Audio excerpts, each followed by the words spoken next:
আমরা বলেছি বিএনপি জামাত নির্বিশেষে যত রাজনৈতিক দল আছে, ছাত্র সংগঠন আছে, ছাত্ররা আছে, শ্রমিক, নারী, আলেম ওলামা আছেন, সবাই যারা বাংলাদেশ বন্দী তারাই বাংলাদেশে থাকবেন এবং এই বাংলাদেশে সুষ্ঠু নির্বাচন প্রক্রিয়ার মধ্য দিয়ে তারা পজিটিভ একটি কম্পিটিশনের ভিতর দিয়ে বাংলাদেশে শাসন প্রতিষ্ঠা করবেন।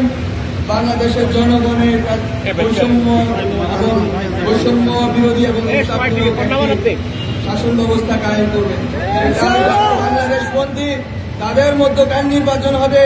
বাংলাদেশ বিরোধী আওয়ামী লীগ ফ্যাসিবাদীদের কোনোভাবেই নির্বাচনে অংশগ্রহণ করতে দেওয়া করা এবং সংস্কার করা এবং অবশ্যই সকল বাংলাদেশ বন্দী রাজনৈতিক দলগুলোর অংশগ্রহণে একটি সুষ্ঠু নির্বাচন উপহার দেওয়া বাংলাদেশকে গত 16 বছরে যেটা সম্ভব হয়নি।